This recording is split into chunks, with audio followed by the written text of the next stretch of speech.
Hello, everybody. Good to be with you again. In this installment of the 7 Sacred Directions, we honor Mother Earth. And this can be a difficult thing for a lot of people, you know. We've really made a mess of things, us humans. We look around, we see waters that are poisoned. We see air that's unbreathable. We see land that's contaminated, degraded. If you look at the patterns globally, it's very easy to sink into despair, to lose hope, because it seems that we're caught in a spiral of self-destruction. It seems that the things we've been doing for the last few centuries are racking up a bill, and that bill is going to have to be paid someday. That can be a very frightening thought. And I see a lot of people lose heart. They feel that we've gone so far with things like climate change happening with such disastrous results. They think that we've gone past the point of being able to come back to a healthy balance, that our fate is sealed, that there's no room for hope. Well, I'm very concerned about the state of the planet. And yet, I'm also very optimistic.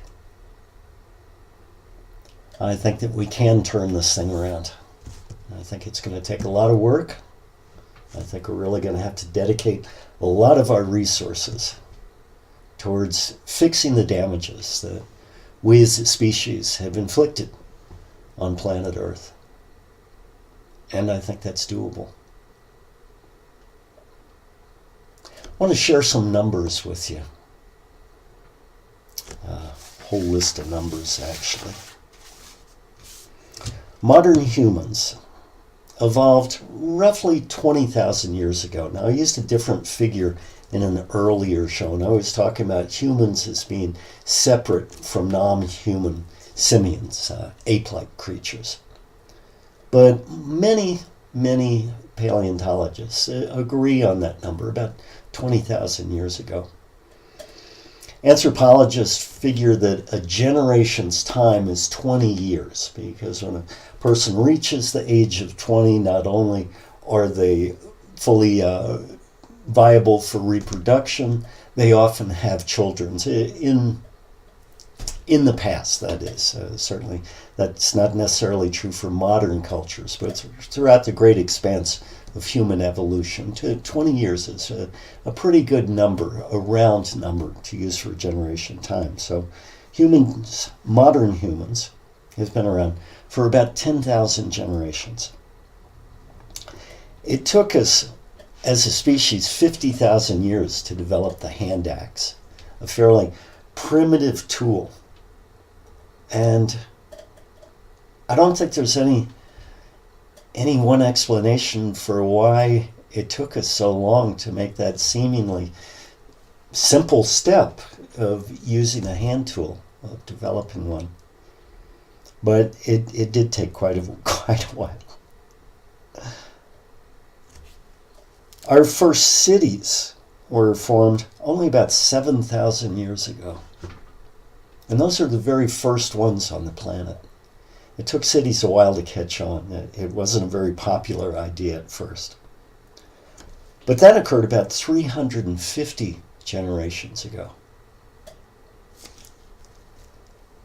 My stock comes from Northern Europe. And the forces of civilization that resulted in urbanization, in cityfied lifestyle, those only come to Northern Europe about 2,000 years ago. That's 100 generations back. So you can see we're really getting very close to the future here. A lot of the ceremony that I do is led by or based on Native American spiritual traditions, the indigenous people to this continent or in South America. And the first contact that Europeans had with Native Americans was about 500 years ago, about 25 generations back. And of course, for the most part, that was a complete disaster. The Europeans overwhelmed the natives due to superior technology and also due to repeated disease epidemics that decimated the populations. They were in no position to be able to respond to that threat. Now, a tribe in Ecuador that I work with occasionally, the Ashwar, their first contact with outside civilization happened in the 1940s, about 80 years ago, about 4 generations ago. But by the early 1970s, they still were largely unaffected by that contact. So that's only 2 generations back. And right now, the Ashwar are essentially under attack because the government of Ecuador wants to use the rich oil reserves that are located underneath their lands, which are part of the Amazon drainage basin, one of the most biologically rich, diverse areas on the planet. So we can see that this pattern of civilization essentially taking over, dominating indigenous cultures has been going on for a long time. However, 10,000 generations of modern humans compared to 100 generations after civilization came to Northern Europe and then started to spread to other areas of the globe. So most of our genetic programming happened back at a time when our ancestors were living as indigenous people. They were living in deep connection and communion with the earth. This gives me a lot of hope because it suggests that we are sort of hardwired for that type of existence. This modern overlay, while it can seem very convincing to our personalities, it doesn't have very deep roots in our stock. And so I fully think that we could return to a simpler time, which is less dependent on technology, which is less destructive, which is more in harmony with the cycles and rhythms of nature, and actually much more rewarding as well. It's really something when you look at the kids these days in America and other civilized, developed countries. Richard Liu has done many studies on children and their development in terms of how much contact they have with nature and natural forces. He's the one who coined the term nature deficit disorder, which seems to explain a lot of psychological imbalances that many children are showing these days. Now, there's some controversy in the psychiatric community about whether this is really a bona fide psychological classification or not, but just in vernacular and kind of pop psychology, it seems to explain a lot. He's done a lot of research on this, and I came across one quote by him that I want to share. I'm going to share a lot of quotations today. This was a 4th grader speaking to Richard Liu. The 4th grader said, "I like to play indoors better because that's where all the electrical outlets are." Wow. That's sobering. As part of his studies, he's documented, and these numbers have been substantiated in other studies, that on average, American children spend 44 hours a week with electronic media. So that's where they're getting their interaction. That's a primary means of socialization for them. Whereas in the recent past, people had much more contact with nature. They had an intimate relationship with the creatures, the plants around them. They knew the sky, the night sky. very well. They were very aware of the patterns of climate, seasonal rotation, and they were a part of that. It was just a natural part of their existence. So what I'm driving at here is that it's a fairly recent phenomenon that we've gotten so disconnected from the earth, which implies to me that we can reconnect. We've still got that equipment. We haven't lost it. We've gotten distracted. And I think this explains a lot of the social imbalances, the pain people feel, sense of alienation, sense of not having a purpose in life, not having a sense of belonging, a pervasive feeling that something's wrong. Well, that's actually a good feeling because something is wrong. We've dropped away from our connection with Mother Earth. The good news is we can reestablish it. I was on a spiritual journey in Peru one time, and I was very deep into an altered state. It wasn't generated by plant medicines at all, anything like that, but I was in a very energetically powerful place, a place where native people had prayed for many, many generations, many, many hundreds of years. And it stirred something in me. It activated a part of my spirit. And in my mind's eye, in this very deep place, I saw the fundamental particle of my universe, of the universe that I had created. And it looked like an octahedron. It was purple. There were lines that were shimmering. It could hook up, bind with other molecules, other similarly shaped and energized particles. And I started to cry, seeing this vision. The reason I was crying is that there didn't seem to be any love. It was a structural component. I couldn't feel any emotion. And I thought what was being reflected back to me was that my fundamental conception of how time and space is created, how its basic formation, was lacking. Because it was just a structural unit. It was like a little Lego. Yeah, you can put them together in interesting patterns, but there didn't seem to be feeling, there didn't seem to be consciousness, there didn't seem to be intelligence, there didn't seem to be spirit. To my mind, that's where we've gone astray. We've forgotten that spirit is a vital component of the forms that we see, the things that our senses interact with. So that's going to be a key element today as we honor Mother Earth.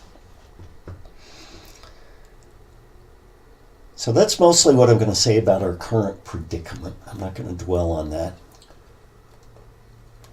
I'd rather spend the rest of our time looking at how peoples in the past have had healthy relationships with Mother Earth, and then finish up with how we can also develop and maintain a healthy relationship with Mother Earth.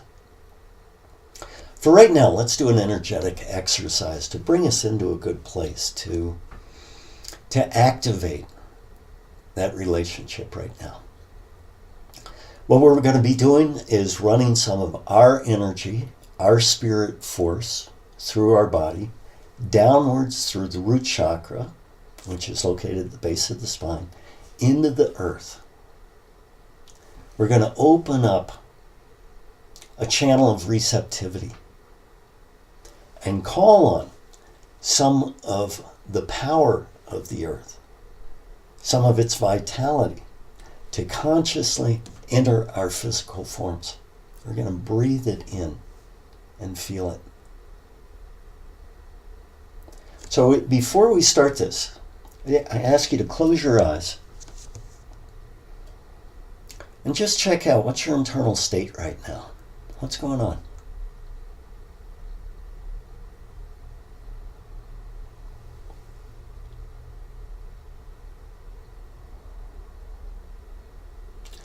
See if you can come up with a word or two description, not a long paragraph, not a narration, but just a couple of words to describe your state to yourself.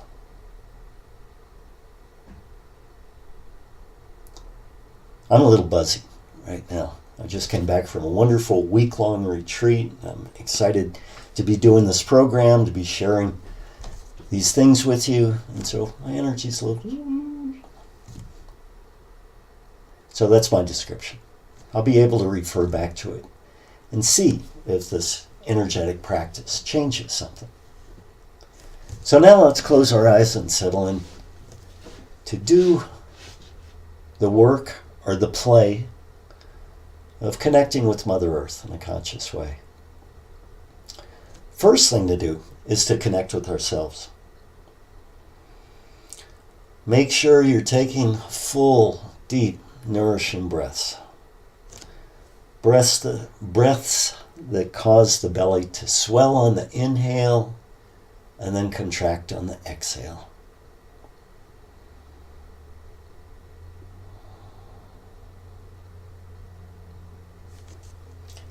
Let go of any thoughts that may arise. Just disconnect from them. Be mindful of the breathing.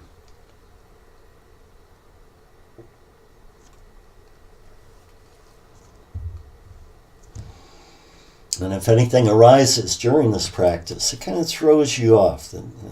You find your mind's wandered, perhaps, or you're thinking about how your left foot itches, something like that. Well, just remember to come back and bring your attention as fully as you can back to the practice.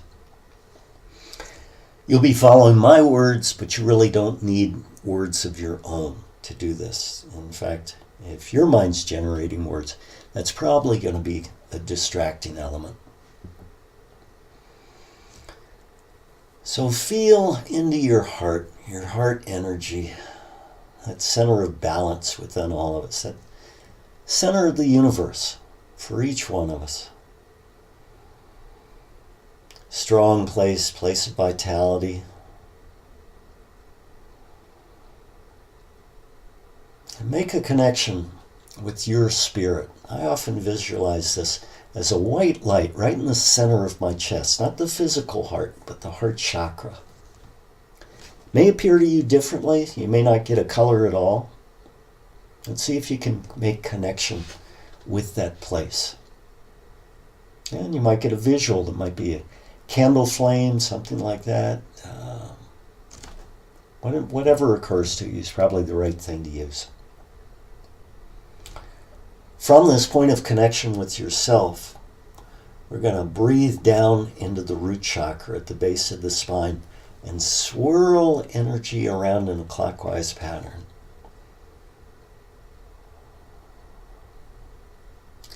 So on the inhale, I'm focusing on the heart chakra. On the exhale, I'm swirling energy around in the root chakra.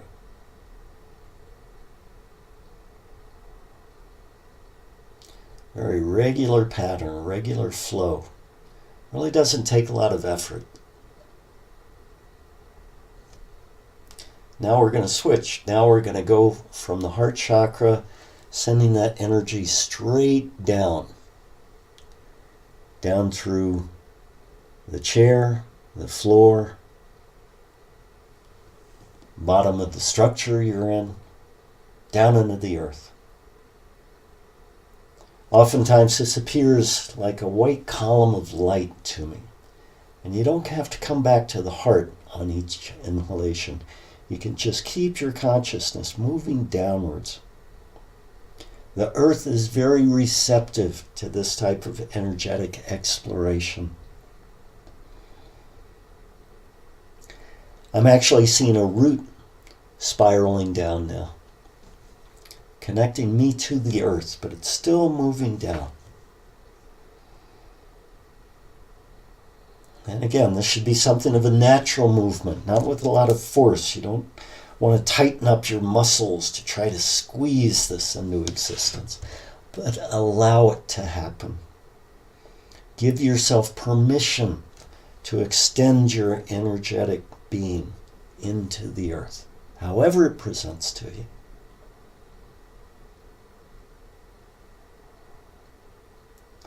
There might be side branches to that root. It could be that the light moves in different directions once it's in the earth, or it could be that it keeps going straight down. Whatever works for you. That's the right way to do it.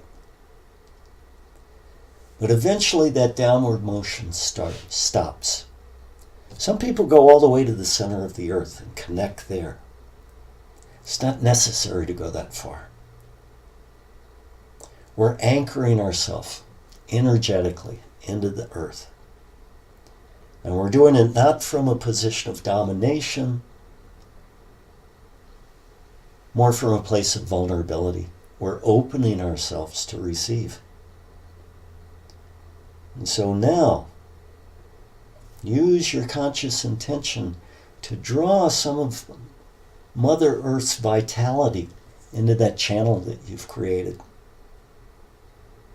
I usually visualize this as a reddish energy coming in.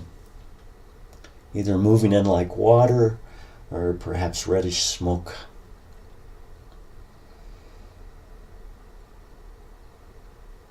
Might be a very dim visualization at first. It might not even be any visuals. It might be more of a feeling sense. But hopefully something in you responds to this event.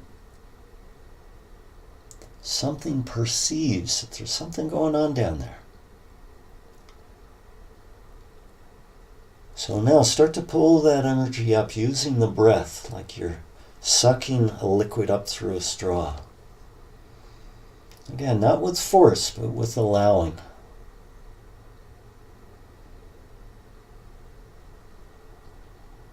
And I'm seeing sort of a tube down there, a reddish mist. It's answering the call. It's coming upwards. Filling that channel all the way up to my root chakra, right at the base of the spine. So take a couple more breaths to get that really strong, filling the channel. If you're having a hard time visualizing, that's okay, just go with it. Might become more obvious in the next section. Because with a conscious inhalation, we're going to bring that energy into the pelvic area. And on the exhale, feel it swirling around. This is the energy of the earth, the energy of vitality, the energy of the goddess. It's a blessing to bring this in. It activates the cells of your body in healthy ways. It harmonizes them. Feel that energy percolating around, swirling around. And now feel it moving down through the thighs, through the muscle, the skin, the bone, flowing down into the knees, the back of the knees, down into the shins and the calves, the ankles, the feet, touching each cell along the way, all the way out to the toes, letting go of any resistance, any heaviness in the lower part of the body. And now just take a moment to check out, how's the lower part of the body feeling right now?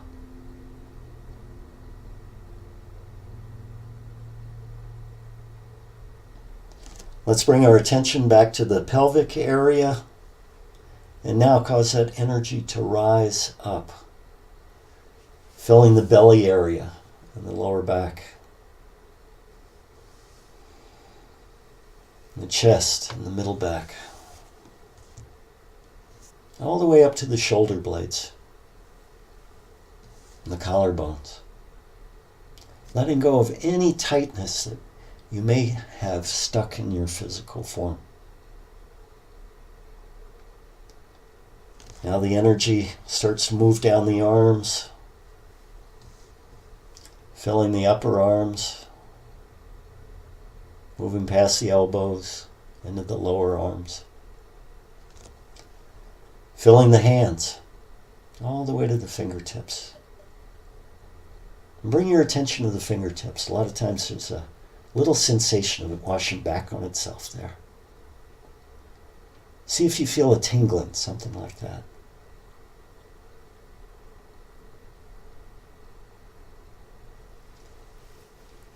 And now shift the attention to the torso area and the arms. Do those feel different than they did before with this new infusion?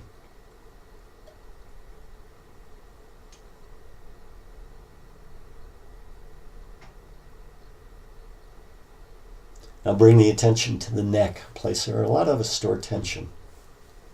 And allow that reddish energy, or whatever color it appears as, allow that energy of the earth to slowly move through all those bones and ligaments and tendons and muscles.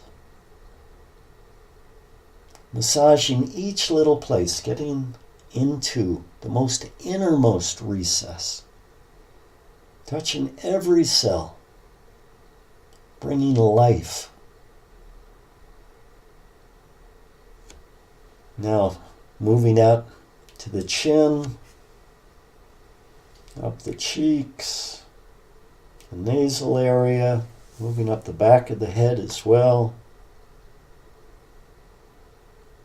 Bathing the eyes, the forehead, all the way up to the crown of the head. And now, check the whole physical form. What do you feel right now?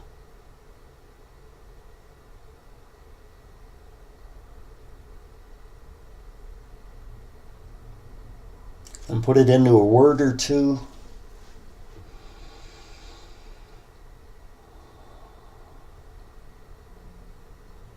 And make a comparison with your previous state. Has there been a change?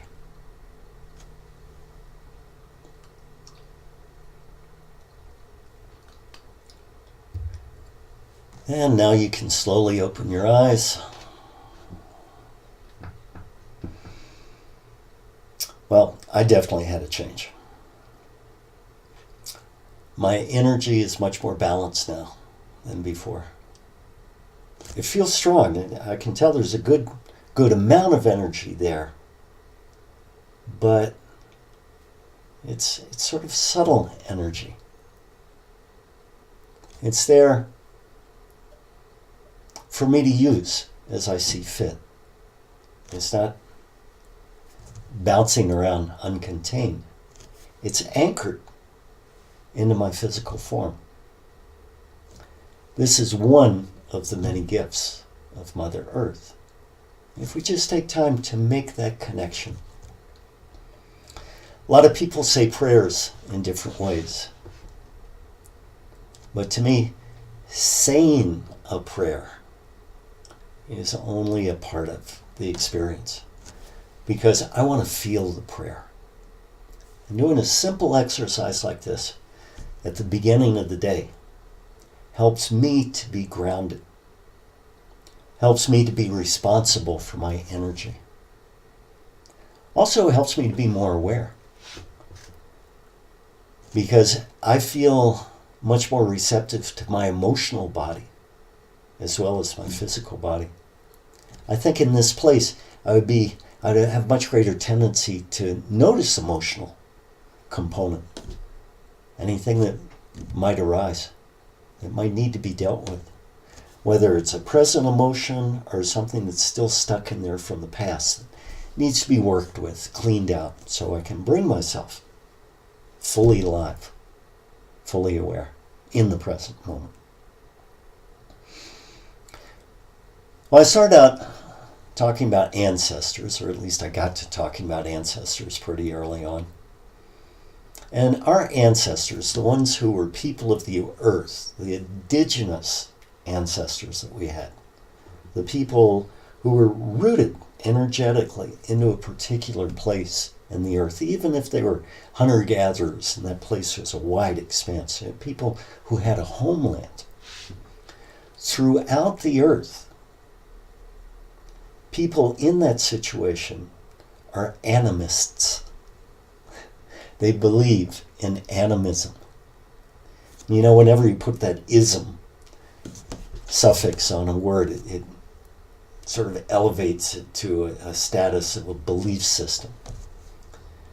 Yet, if an anthropologist was interviewing an Ashwar person, for example, who never had previous contact with outside civilization, they wouldn't know of animism as a word, as a concept, because for them it's a way of life. So animism is that way of life, that way of experiencing the world around you, that assumes that everything is alive. And I've certainly mentioned this before in previous shows. The word root here is a Latin word which means life or breath or soul. So essentially, indigenous people feel that everything is possessed of life and has a soul. For those reasons alone, it's worthy of respect. That's one of the main differences I see between modern culture and ancient wisdom. Ancient wisdom is founded in respect, and it's often mutual respect. Whereas modern cultures seem driven by the desire to dominate. A lot of people have pointed out that the masculine feminine is out of balance in modern culture. That the sacred masculine has essentially been distorted or perverted into a relentless need to dominate and to accumulate. Certainly greed is another characteristic of modern times.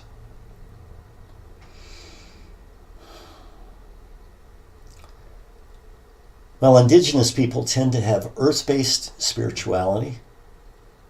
Their religion, and that is definitely in quotes, seems to arise naturally. It's a part of their being. It's not something separate from them that's conceptualized.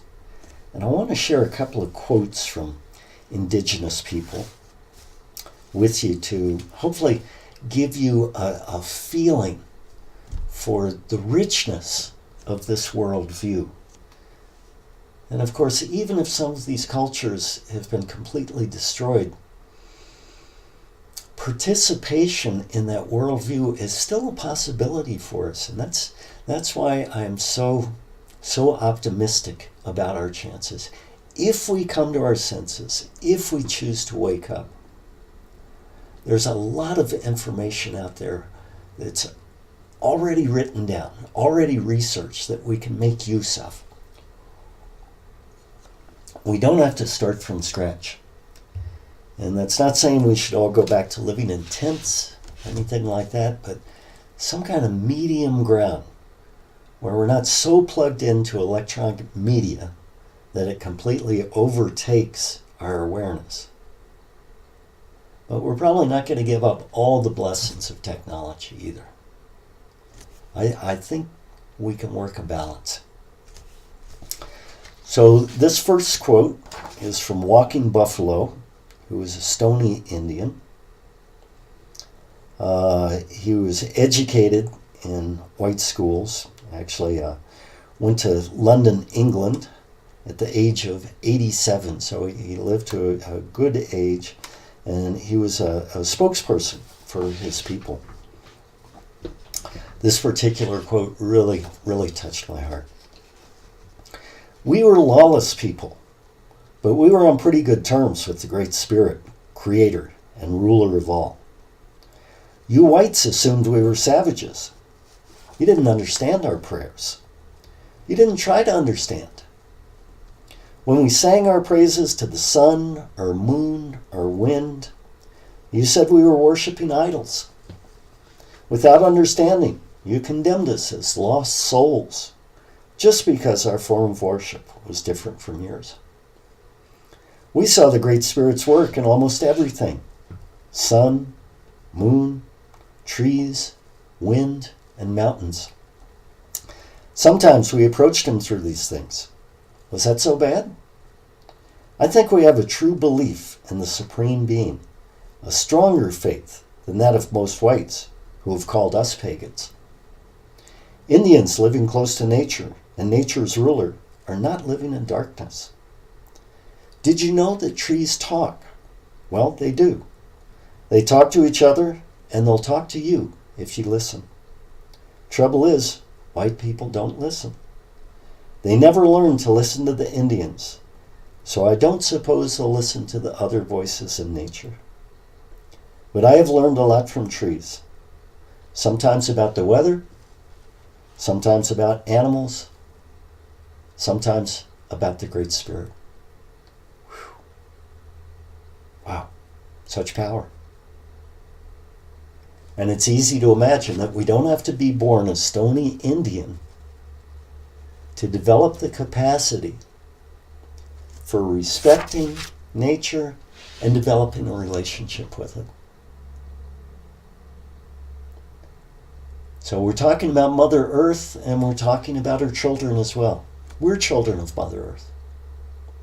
And once we realize that we're her children, just like the trees are her children, the opportunity for kinship arises. We can affiliate with our brethren and sistren. And then we try to communicate with them. And it's amazing what you find out when you open that door. They were right. Things have life. Things have spirit. Our spirit can touch the spirit of those things. It's still available to us. Now the Indians certainly, let me start confining my remarks more to North American tribes, because there are indigenous cultures throughout the world. Obviously, there are a lot of differences between all of those, and there are many differences between Native American cultures as well, but it narrows the focus, the range a little bit. Most of my quotations are from North American elders. North American indigenous people would not allow widespread exploitation because it dishonored the earth. It went against the core of their being. And they wouldn't do that. It would be too wrenching. So things like private ownership of the land. The first natives to come in contact with Europeans, they didn't understand that concept at all, because they felt that they belonged to the land. How could people own the land? And it seems like that we're slowly coming back to that wisdom. We're understanding that that's a sustainable vision. If we see ourselves more as guardians of the land instead of its conquerors, we could actually coexist indefinitely. We wouldn't exploit to the point of depletion, to the point of collapse. Well, here's a quote from Ohiesa, a Santi Dakota Indian. This was spoken in 1911. In the life of the Indian, there was only one inevitable duty: the duty of prayer, the daily recognition of the unseen and eternal. His daily devotions were more necessary to him than daily food. He wakes at daybreak, puts on his moccasins, and steps down to the water's edge. Here he throws handfuls of clear, cold water into his face, or plunges in bodily. After the bath, he stands erect before the advancing dawn, facing the sun as it dances upon the horizon, and offers his unspoken prayer. His mate may precede him or follow him in his devotions, but never accompanies him. Each soul must meet the morning sun, the new sweet earth, and the great silence alone. Whenever, in the course of the daily hunt, the red hunter comes upon a scene that is strikingly beautiful or sublime, a black thundercloud with a rainbow's glowing arch above the mountain, a white waterfall in the heart of a green gorge, a vast prairie tinged with the blood red of sunset. Then he pauses for an instant in the attitude of worship. He sees no need for setting apart one day in 7 as a holy day, since to him all days are God's.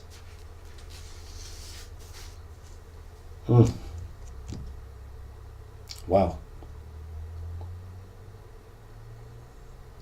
I'm sure most of us can identify with those words. It's hard for me to imagine that you haven't had those moments of quiet reverence at the beauty of a natural scene. The more moments like that you have, the more alive you will feel in a deep, meaningful way that doesn't require concepts or beliefs to support it. That's direct experience. Directly connecting with Mother Earth and her children. Good way to live. Let's do one more. This is from Chief Luther Standing Bear. He was born in South Dakota. He had an interesting life. He was born on a reservation. He was one of the first Indians to attend the Carlisle School in Pennsylvania. Maybe you've heard of that. It was a terrible social experiment where Indian children were taken from their tribes and programmed with propaganda about how the white way was the best way. It was a very stern discipline that was forced on these children. They had to give up their native dress, their native customs, such as wearing long hair. They couldn't speak their native language. They certainly couldn't practice their native religion. They were kept separate from their elders, their family members. They were essentially put in concentration camps. Somehow, Luther Standing Bear and many other individuals managed to hold on to their personal integrity amidst all these abuses that started so early in life.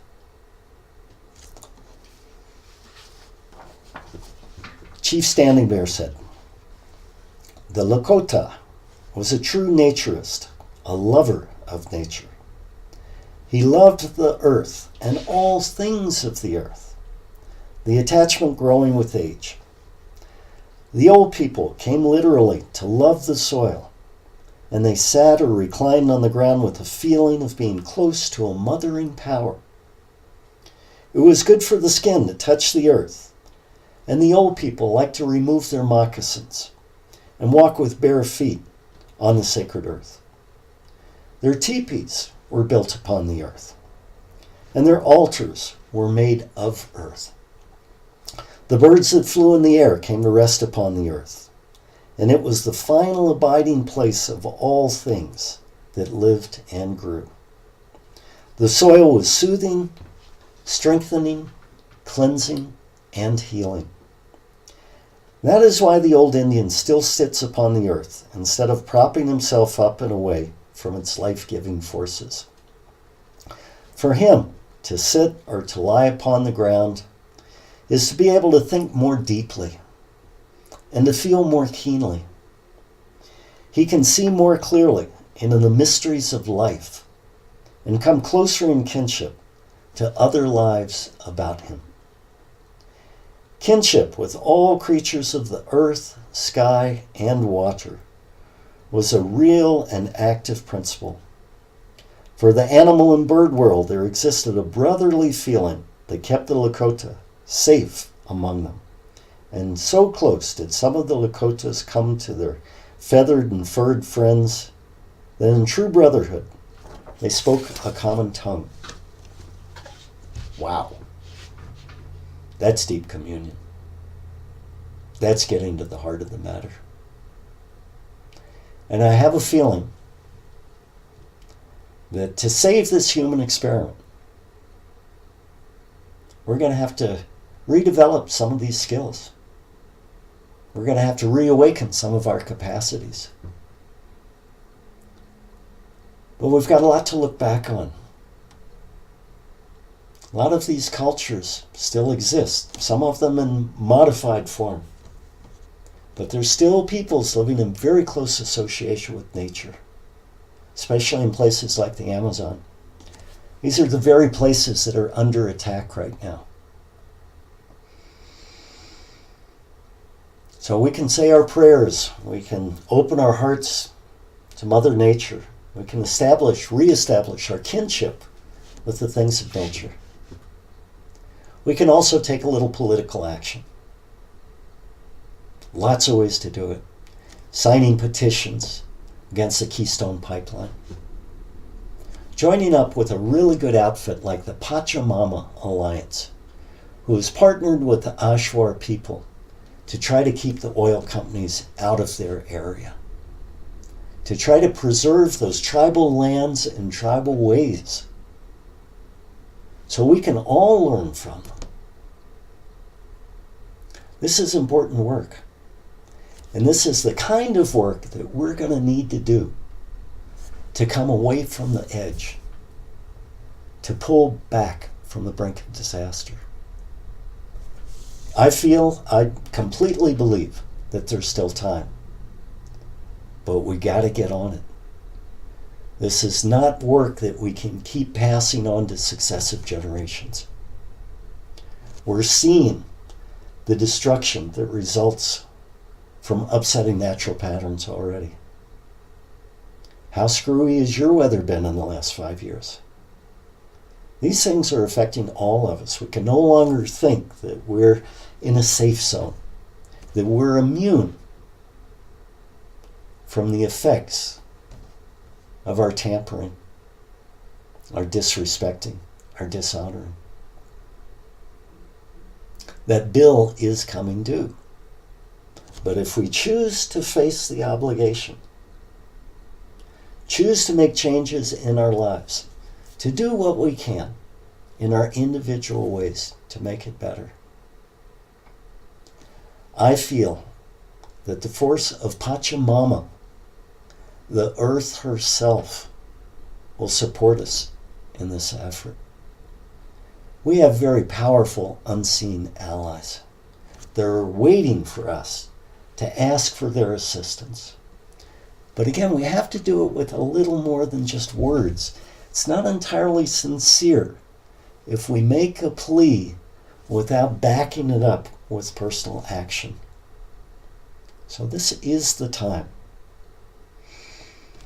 Chief Seattle had a great quote. This one's in common usage, but still the words are so powerful. We do not inherit the earth from our ancestors. We borrow it from our children.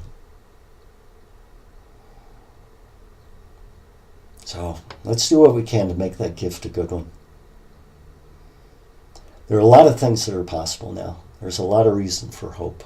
A lot of people are waking up around the planet. And we need to wake up our brothers and sisters as well. Up the awareness.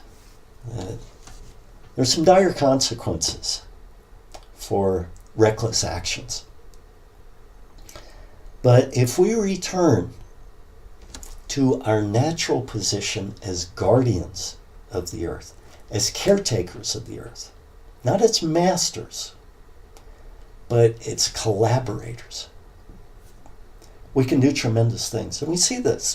There are examples all over the planet of small grassroots organizations who've made a real impact, made a real difference in their area.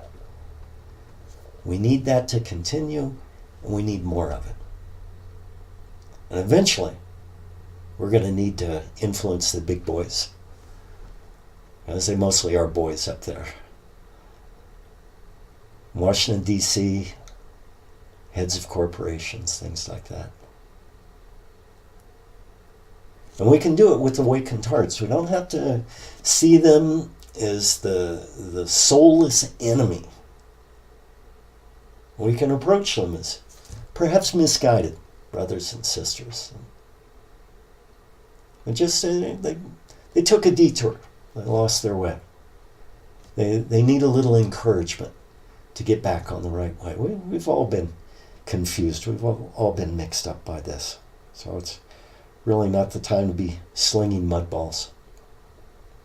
Starhawk had a great quote. I saw her on an interview, and this was an interview that was actually put together through Pachamama Alliance. And again, I recommend you check them out. They've got some really good programs. They've got a lot of good expeditions that take people to places where they have an actual experience of indigenous wisdom.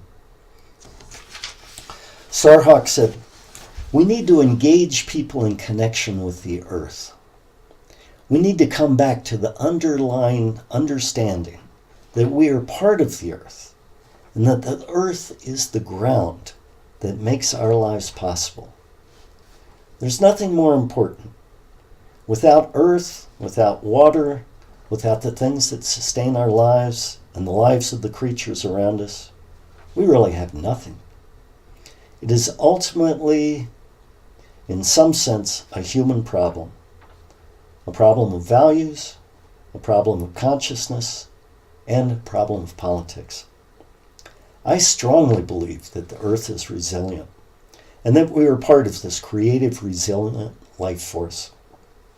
If we start doing our part, we have immense powers of healing and regeneration that we can work with." Aho! Well said, sister. You know, something like climate change, it's scary. And it's immediate. And it is real. And something that pervasive has the power to unite us all. Maybe it was necessary that we got that close to the edge to awaken us, to call us back to our senses, to inspire us to do the right thing. And you know, the more we do the right thing, the better it's going to get. Even if it's just inch by inch, drop by drop. Everything helps. Just finding our inner light and radiating that outwards, that helps immensely. And again, I want to counsel against giving into despair or sinking into enemy consciousness, going to war against the perpetrators. Because we've all had a hand in this. And it's just time to change our ways, to seek balance. You know, our body is a great example of this. Our body, our most precious gift from Pachamama, from Mother Earth. There's so many natural regulatory processes going on in our body every instant. Homeostasis, keeping the balance, keeping things so there's dynamic movement, but they don't get too far out of whack. When we get an illness, that homeostasis is thrown off. And yet if we do the proper steps, if we take the right medicine, if we do the remedial steps, we bring it back into homeostasis.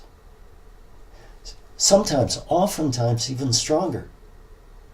Whenever I get a cold or the flu, something like that, I use that as a time to purge. So if there are any old toxins that have gotten lodged in my body, any old energetic patterns that have gotten stuck that limit or inhibit flow, well, I use that time of disease as a mechanism to move that stuff out. And so my reset point, my new homeostasis, is at a higher vibration. And we can use the environmental crisis the same way. We can actually make it better than it ever has been, although that might be very difficult to imagine from this point right now. We've been incarnated at this point in history for a reason.